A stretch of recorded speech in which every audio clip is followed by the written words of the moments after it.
One of the more exciting parts of playing a football manager save is to end the season and head into the summer transfer window. Guess what we're doing today?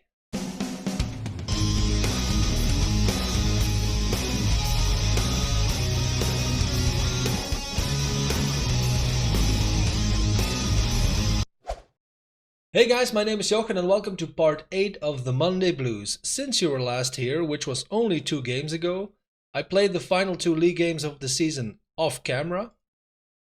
We lost against Arsenal 3-1. If you look at the match stats, a bit harsh maybe, but there were some defensive mistakes from both Rudiger and Christensen, which led to 2 goals of Lacazette. Then we kind of redeemed ourselves and beat Wolves 3-1. If you look at these match stats, that's more like it. So this was a very good game we played. If we head to the final standings of the first season at Chelsea, we finished in second place, which is awesome. Man City and Man United also qualified for the Champions League, aside to Liverpool, of course. I mean, look at the goal difference. Then Arsenal in 5th place, West Ham dropped from 5th to 6th place, and they both qualified for the European Cup, which is the Europa League probably. Newcastle, Watford and Aston Villa all got relegated, and that might be interesting because there are some players that I have my mind set on. If we have a look at Newcastle, there is a guy named Sean Longstaff, whose name I mocked in one of the last episodes, I think. He's a perfectly natural box-to-box midfielder, not that expensive, and since they got relegated, maybe there is a chance we could grab ourselves a bargain.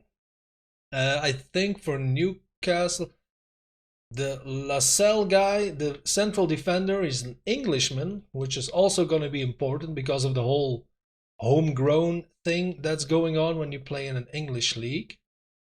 Central defender, tall guy, I like him to play in central defense. If we have a look at Watford, I think there is only one guy, being this fella. Right winger, which is one of the positions I like to strengthen in the transfer window. He's also a guy to keep an eye out for. He is being scouted at this moment. He's also not that expensive, but he is quite young and already has a lot of caps. So I don't know what they are. I don't know the price that Watford is going to agree with. And then for Aston Villa as our third relegation team, of course, if I order by value, we have this guy, Jack Grealish. He is a natural left winger, which I don't necessarily need, but he is still someone to look out for. He's wanted by West Ham. I'll just have him scouted and we'll see. He is pretty expensive, so I don't know. Maybe he has a... No. Some players have a relegation clause, which allows you to buy them much cheaper in most cases. But unfortunately, Mr. Grealish doesn't. Now, if we have a look at our own team for the first season that is behind us, of course, I would say Tammy Abraham is our top goal scorer with 18 goals, followed by Jorginho, which is, you might think, is quite odd since he's a defensive midfielder. But of course, he is our penalty taker. And to be honest, if he had scored all his penalties, he would maybe even be our club goal scorer, because he literally missed 6, 7 or 8 penalties. I'm not sure. So, okay, if we have a look at assists, our 2 left backs are our top assist givers. Maybe that is a normal thing, because in my tactics I always have an overlapping left wing back and an underlapping right wing back. So the left wing back will get a lot more opportunities to cross and simply to provide more assists. So good thing to see that that part of the tactic at least works. If we sort by average rating, Our good friend Jorginho tops the list, along with Tonali, although he has a lot less appearances, of course, yet. And that is probably the reason that our friend Jorginho, if I have a look here, yeah, he was elected the Supporters Player of the Year for our first season at Chelsea. He is also wanted by Paris Saint-Germain, who are the Champions League finalists. So, not sure where this scenario is going to go in the summer, but we'll see. Now, if we have a look at the club vision, you can see that the only thing they are very disappointed about even is the signing of high reputation players. And I can understand that because I think Everton was the player with the highest reputation that I signed. And if we have a look at the info here, the philosophy on which it is expected that a reasonable person will have the same or higher reputation as the club. Since Chelsea has a pretty high reputation, of course, this means sign 4, 4.5, or 5-star players, basically. So it's preferred, so it's not required or desired, but still, that's the only thing they're very disappointed about. Play entertaining football, play attacking football, satisfied. Okay. I don't know if I agree with that 100%, but who am I? Develop the best youth system in the country fast. So apparently we have the best youth system in England, which is awesome. Develop the best youth system in the world, reserving judgment. So maybe this is based on the course of a couple of seasons, I think. I'm not sure. With a weight budget on course. And then this already adapted to next season. And they basically have exactly the same requirements that we have to meet as the last season. So we have to qualify for the Champions League again, which is again finish in the top 4, period, and reach the quarterfinal of that same Champions League. Also, the youth facilities improvement complete. I'm already working on this because it was a very tough board meeting, actually. We had a lot of commercial income, and I just said, guys, work on your youth facilities because I want to develop the best youth system in the world. Seemed logic to me, but it took me a couple of meetings to get this thing going. But right now, as we speak, it is in progress. Then the end of not next season, but the year after that, become the most reputable team in England. This is gonna be tough because we have, of course, Liverpool, who is pretty much winning everything or almost winning everything. Grow the club's reputation, that won't be a big problem, I think. Challenge for the Premier Division title, which I already did last season, so we are on course. This is basically checked for within 2 years. So, and after that is just work towards winning the Premier League, win the Premier League, continue to win the Premier League. I won't say it's not doable, especially since for next season we have the exact same requirements that they set for us, which for me is probably a sign to play a lot of young players because Chelsea is such a talented squad. So Tomori, who else we got? Hudson-Odoi. I want to play them as much as possible because right now they're not the best star rating wise yet. But trust me, if you play them enough, the star rating is going to skyrocket, and within 1 season maybe, they're all going to be 3.5, 4-star players, which is exactly what we want. So that's pretty much the plan. As far as European Cups go, in the Europa League, they had a little English get-together. Wolves played Arsenal in the final and won 2-1 in extra time. As far as the Champions League goes, Barcelona took home the trophy. So we got kicked out by the eventual winner. So no biggie. As far as transfers go, I am planning to, in this summer, get me another striker, just as a backup for Abraham and Mariano. or along with Mariano, act as a backup for Abraham. That's probably how I should say it. I think in the other positions, especially in midfield, we're more than okay. I mean, look at this. Wow. I'm gonna need an extra winger because Pedro and Willian are out of contract and I am not renewing those contracts. So I'm thinking maybe to. I know we have Pulisic on the right wing, who is still only 21 years old and has a lot of. He's a 5-star potential guy. But I would really like a winger that can just come in the first team and make stuff happen. So I think maybe my biggest transfer is going to be a right winger. But I'm not sure yet. That being said, I think in the back, I also need a backup goalkeeper, which I already have my eye on one. In the center of defense, you could say we're pretty okay because we have Tomori, who, if we give him enough playtime, he will become very good since he is a 4-star potential ability player and only 22 years old. But I am not a fan of the defenders that I have, the central defenders. I think wingback wise, we are more than okay. Emerson and Marcus Alonso, you saw how many assists they gave last season. Reece James is going to be our starting right wingback. With Caesar, he's still a regular starter, and I'm foreseeing that he's going to start complaining because he will not get the same amount of playing time as last year. But we'll see it when that happens. Maybe I could do with one extra right back, although I also have Kehrer who can also play at right back. I think left wing back, right wing back, we're okay.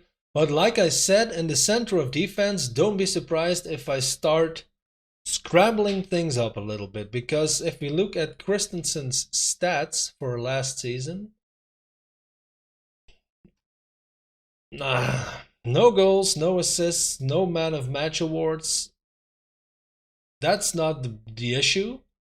I just think as a ball playing defender, maybe your average rating could be a little higher. If we have a look at Rudiger's stats, I think they're going to be a little bit better. Okay, so he scored twice. He gave 1 assist, 1 time player of the match, and an above 7 average rating, which is really crucial, I think, for a defender at the position that Chelsea is in. So I don't know. Kurt Zouma is a good backup, but that's the thing. He is a backup. So, and he is also wanted by Inter Milan. So maybe if I splash my cash for him, I could come up with a very big central defender transfer. We'll see. We have our first transfer action of the summer. Alexander Isak, 20 years old, Swedish wonder kid, already an established international player. 2.5-star current ability, possible 5-star potential ability. A wonder kid. Tall guy, natural advanced forward. Exactly what I need in my tactical systems. And he came in for only 15 million euros. So, I mean, if that isn't a good start, tell me what is. We also let go of Matt Miazga, who is a pretty solid central defender. He was loaned out last year, but he is simply not good enough to compete with the guys we already have or we might bring in. So I let him go to Leicester for a possible fee of 20 million euro. So the second transfer of this summer, our backup goalkeeper, Czech, an Austrian guy, 24 years old, international, 2.5-star current ability, 3-star potential ability, agreed without any doubt, of course, to be the backup for Kepa. Comes from a club which I had never heard from, but that could be me. So our backup keeper is okay, and maybe more important news, we sold our left back Emerson to Inter Milan. It wasn't my intention, but Inter just gave me an offer I couldn't refuse. Almost 60 million euros paid in cash, so no, delayed payments or anything. It just got added, or a lot of it got added to our transfer budget. As you can see, we did a pretty good deal financially, so no biggie there. If we have a look at that transfer budget, there, it is now 137 million euros, and I still have some players who I simply don't need, like Barkley is waiting to sign a contract with Crystal Palace for 20 million, 29 million possibly. Some other Daniel Drinkwater, who would never be in the team. So, in short, Victor Moses. In short, there's a lot of money still to come in, so I think we are looking at a transfer budget of more than 150 million euro. If that happens, I guarantee you I will buy a world-class left back. I know Marcos Alonso is not gonna like it, but I don't care, to be honest. Then I'll sell him, just sell him too. I will sign a left back and a, right winger. I think the central defender thing, it just depends if any clubs come in with any offers I can't refuse for example, Kurt Zuma or Christensen. I can't promise you anything. Alrighty, couple of news announcements. France have won the European Football Championship. They have won the final game against Croatia, 3-1, well deserved if you look at the match stats. And I think the Copa America is also done. That has been won on penalties by Argentina. They beat Brazil in the final. In other news, a lot of our outgoing transfers have been completed. That means, bam, this is our transfer budget. Now, I know I mentioned Jadon Sancho in the last episode, that you shouldn't mention him because he will cost me whatever amount of money. I think I'm going in for a move, guys. Oh yeah, look who we brought back to England. For 100 million euro in cash from Dortmund, Mr. Jadon Sancho. I mean, I know he's not a natural right winger, which was what I was looking for. But I mean, if we have a look at the squad depth, here we go. We have a lot of players. Pulisic is only going to get better. Everton and Sancho can play as a 3-star player on the right wing, as can Hudson-Odoi. So I'm not too worried about the right wing being unoccupied. I'm also in the business of getting me a new left wing back, which is a certain guy named Alex Grimaldo, Spanish international from Benfica. I made an offer, they accepted it, I offered him a contract, and that's where we are right now. So fingers crossed. I think I offered 50 million, 60 million even. So it's a pretty good offer, I would say, and he will be a perfect addition because he's a complete wingback, or of course can also play as a regular wingback. So look at the stats: crossing, dribbling, concentration, agility, passing 17, which is insanely high for a defensive player, really. Technique 16, vision 16. Ho-ho. He's gonna create a lot of chances for us, hopefully. To be continued. And what do you know? We have our superstar left back, Alex Grimaldo, coming in from Benfica. I mean, 4-star current ability, 4-star potential, so he's playing to his potential. Way better than our good friend Marcos Alonso. But he'll probably start complaining soon. So I'll just have a look what I'm going to do with him. We also have Caesar, who can also play at the left wing back position. And of course, Ait Nouri as our future, hopefully, future superstar left back. So I am very pleased with our two superstar signings, Grimaldo and Sancho. Now, at this point, of course, my transfer budget is pretty much depleted, but I don't think I need anything else than what I already bought. So we'll just have a look who comes in to buy our players or who doesn't come in. And according to that, we will act. So I'm thinking, let me just this. Since Rudiger is star rating wise our best central defender, it probably won't be him who's leaving. I'm thinking more to the likes of Zuma and Christensen, although he has the same star rating as Rudiger. So I'm not sure. We'll just have a look at who is interested in our players and who will buy them. And then we will act accordingly. So if we have a quick look at our updated team report, more specifically our squad depth screen. Now my goal is, in every save that I always do, to have like a full squad of first team players who are at least 4-star current ability. Now I know Abraham is gonna get there, maybe even Isaac since he's a wonder kid, but I'm not familiar with him in other saves or anything, so fingers crossed. Everton and Sancho are already at 3.5 stars. Sancho goes without a saying that he will reach 4 stars and beyond.